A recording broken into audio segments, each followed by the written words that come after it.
अस्सलाम वालेकुम बेटा। आज का हमारा टॉपिक है इलेक्ट्रॉन माइक्रोस्कोप। इलेक्ट्रॉन माइक्रोस्कोप ही है जो प्रैक्टिकल लेवल के ऊपर एक पार्टिकल के वेव बिहेवियर को इस्तेमाल करता है। डेफिनेशन इसकी a device which is used for highly magnified and resolved image of the object by mean of highly energetic electrons. Highly magnified resolved image देगा किसकी मदद से? हाई एनर्जेटिक इलेक्ट्रॉन्स की मदद से। इसका प्रिंसिपल ये वेव प्रॉपर्टी ऑफ इलेक्ट्रॉन को इस्तेमाल करता है। वेव प्रॉपर्टी ऑफ इलेक्ट्रॉन्स को इस्तेमाल करके मुख्तलिफ तरह के माइक्रोस्कोपिक ऑब्जेक्ट, छोटे छोटे ऑब्जेक्ट्स की डिटेल, उनके बारे में हमें इंफॉर्मेशन देता है, उनकी डिटेल देता है। ये इसका काम है। अब इसकी ब्लॉक डायग्राम यहाँ पर बनाई गई है कि कुछ जो मेजर इसके पार्ट्स हैं वो किस तरह से वर्क करते हैं, इसकी फंक्शनिंग कैसी है, वर्किंग किस तरह की है। सबसे पहले इसमें आता है इलेक्ट्रॉन गन। इलेक्ट्रॉन गन को हम पहले भी ब्रीफली पढ़ चुके हैं, लेकिन अब इसके अंदर हम दोबारा से इसको देखेंगे। इलेक्ट्रॉन गन का काम क्या है एक इलेक्ट्रॉन माइक्रोस्कोप के अंदर? It provides the electrons with uniform velocity, highly accelerated electrons by applying potential difference. एक इलेक्ट्रॉन गन होता किस तरह का? इसकी कंस्ट्रक्शन हमने पहले भी ऑब्जर्व की हुई है कि एक हीटिंग फिलामेंट होता है जिसके सामने आगे कैथोड रखा जाता है। हीटिंग फिलामेंट के ऊपर पोटेंशियल डिफरेंस अप्लाई करते हैं, ये कैथोड को गर्म करेगा और कैथोड में से इलेक्ट्रॉन्स इमिट होते हैं और इन इलेक्ट्रॉन्स को फिर एनोड को अपोजिट पोटेंशियल प्रोवाइड करने के बाद एक्सेलरेट करा दिया जाता है। तो यही कुछ यहाँ पर लिखा गया है कि ये यूनिफॉर्म वेलोसिटी वाले इलेक्ट्रॉन्स की बीम प्रोवाइड करता है और उन इलेक्ट्रॉन्स को एक्सेलरेट कराता है। अब एनोड के ऊपर जो पोटेंशियल डिफरेंस अप्लाई किया जाता है वो हाई पोटेंशियल होता है। 30 किलो वोल्ट से लेकर सेवरल मेगावोल्ट्स तक ये पोटेंशियल डिफरेंस अप्लाई किया जाता है और इलेक्ट्रॉन्स को इतने पोटेंशियल डिफरेंस के अंदर एक्सेलरेट कराया जाता है, हाई एनर्जी दी जाती है। उसकी वजह कि ये हाई एनर्जेटिक इलेक्ट्रॉन्स जब भी किसी सैंपल के साथ उस ऑब्जेक्ट के साथ टकराते हैं जिसकी हम डिटेल्स लेना चाहते हैं, तो इतनी ज़्यादा एनर्जी हो जाने की वजह से ये उनके अंदर ज़्यादा डेप्थ तक पेनिट्रेट कर सकते हैं, अंदर ज़्यादा घुस सकते हैं। तो इलेक्ट्रॉन गन यही काम करता है। इसके बाद दूसरे नंबर पर आते हैं मैग्नेटिक कंडेंसर्स। यहाँ देखिए, ये ग्रीन पिक्चर से मैग्नेटिक कंडेंसर्स को जाहिर किया गया है। कंडेंसर्स ये ऐसे डिवाइसेस होते हैं जो इलेक्ट्रिक और मैग्नेटिक फील्ड प्रोवाइड करते हैं ताकि इलेक्ट्रॉन गन से पैदा होने वाले इलेक्ट्रॉन की बीम को उस ऑब्जेक्ट के ऊपर, उस स्पेसिमेन के ऊपर, उस सैंपल ऑफ द ऑब्जेक्ट के ऊपर जिसकी हम डिटेल लेना चाहते हैं उसके ऊपर फोकस कराया जा सके। तो मैग्नेटिक कंडेंसर्स काम क्या करते हैं? Provides electric and magnetic fields to focus the electrons on the specimen by electromagnetic forces। Electric और मैग्नेटिक फील्ड की वजह से इलेक्ट्रोमैग्नेटिक फोर्स अमल करेगी। हमने एक पहले भी प्रॉपर्टी पढ़ी हुई है कि जब भी चार्ज पार्टिकल को किसी एक इलेक्ट्रोमैग्नेटिक फील्ड के अंदर डाला जाता है तो इसके ऊपर एक फोर्स एक्ट करती है। F बराबर है Q into V cross B, जिसे लॉरेंट्ज फोर्स हमने कहा था। तो ये फोर्स एक्ट करती है इलेक्ट्रॉन के ऊपर और इलेक्ट्रॉन को आसानी से स्पेसिमेन, वो ऑब्जेक्ट, वो सैंपल जिसकी डिटेल हमने लेनी है उसके ऊपर इसको फोकस कराया जाता है। फिर आते हैं मैग्नेटिक ऑब्जेक्टिव्स। मैग्नेटिक ऑब्जेक्टिव, इनका काम क्या होता है? Similar to objective lens of optical microscope.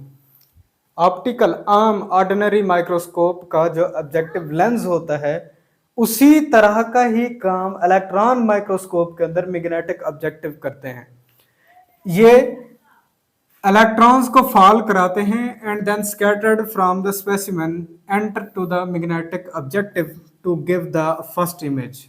उस सैंपल में से जब ये इलेक्ट्रॉन बीम स्कैटर्ड होगी डिफरेंट एंगल्स के ऊपर, अब उन स्कैटर्ड इलेक्ट्रॉन बीम्स को आगे फर्दर मैग्नेटिक ऑब्जेक्टिव के अंदर लिया जाता है और इस मैग्नेटिक ऑब्जेक्टिव का काम क्या होता है कि ये पहला इमेज बना के देगा उस स्पेसिमेन का, उस ऑब्जेक्ट का जिसकी डिटेल ली जा रही होती है।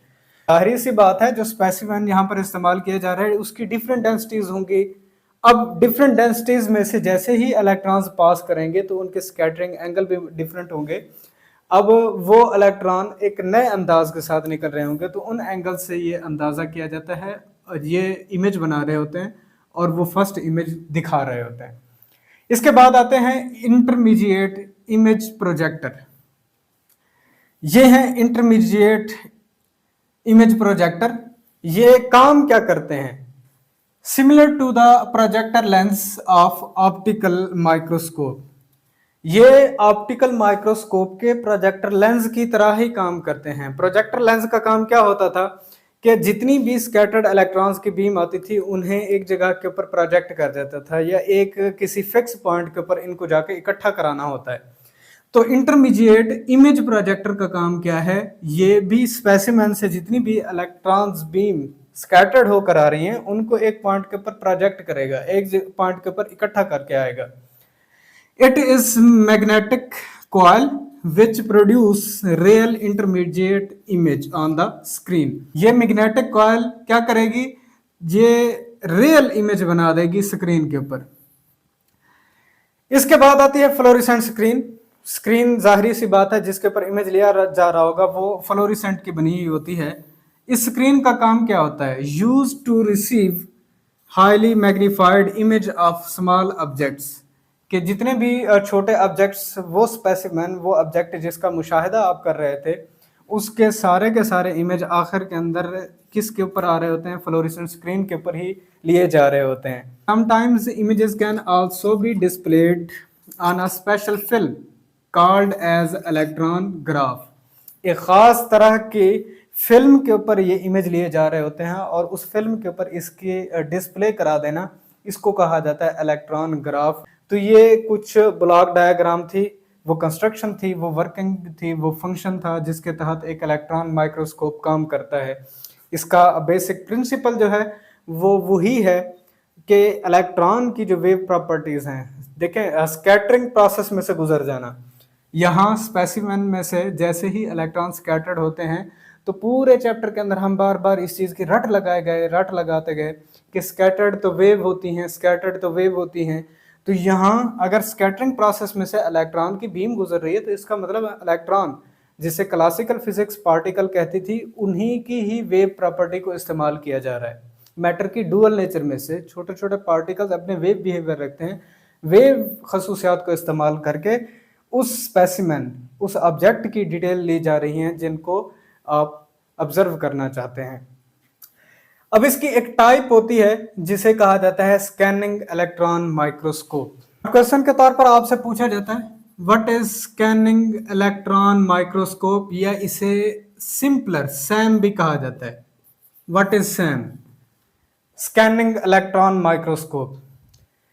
It is a type of electron microscope that images the sample by scanning it with high energy beam of electrons.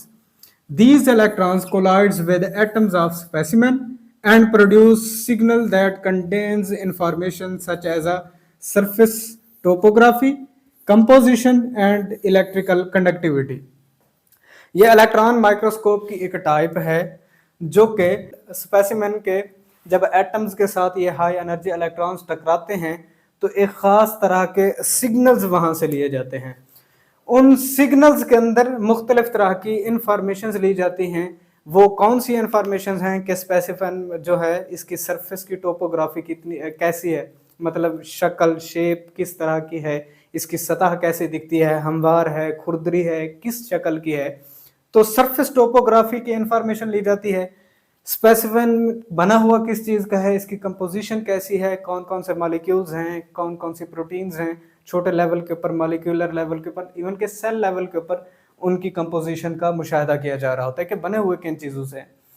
फिर इस तरह से कि कुछ हद तक इलेक्ट्रिकल कंडक्टिविटी का भी अंदाज़ा किया जा रहा होता है।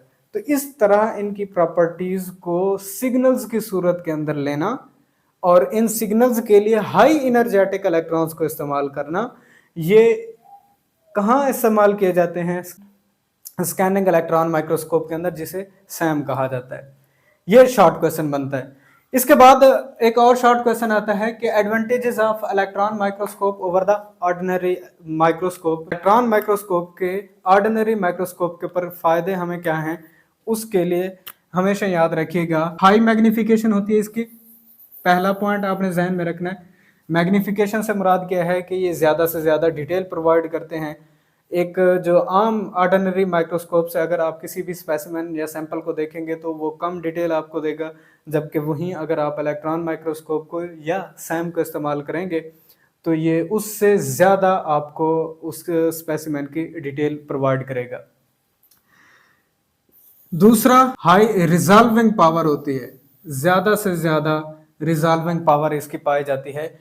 इवन के अगर आप potential difference 50 kilo volt apply करेंगे यहाँ, जब इलेक्ट्रॉन गन में से इलेक्ट्रॉन्स को प्रोड्यूस कराने के बाद ये एनोड के ऊपर पोटेंशियल डिफरेंस अप्लाई करने के बाद इनको एक्सेलरेट कराया जाता है। अगर 50 किलो वोल्ट तक का पोटेंशियल डिफरेंस यहाँ अप्लाई कर दिया जाए तो उस केस के अंदर हमेशा याद रखिएगा 0.5 से लेकर 1 नैनोमीटर तक की सही डिटेल हमें ये स्पेसिमेन की प्रोवाइड कर सकते हैं।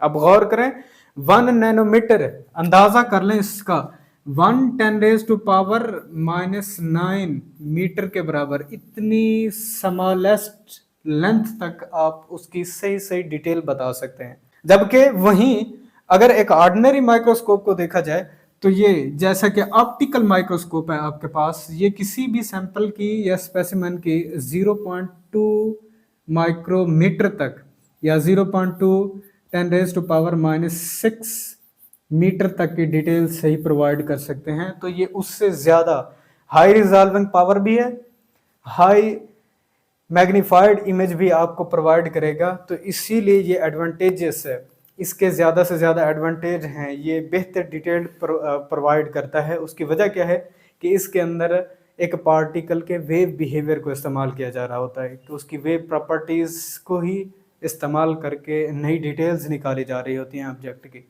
तो ये था आज का हमारा टॉपिक, इलेक्ट्रॉन माइक्रोस्कोप, जो कि कुछ बोर्ड्स के अंदर लॉन्ग क्वेश्चन के तौर पर भी आ चुका है।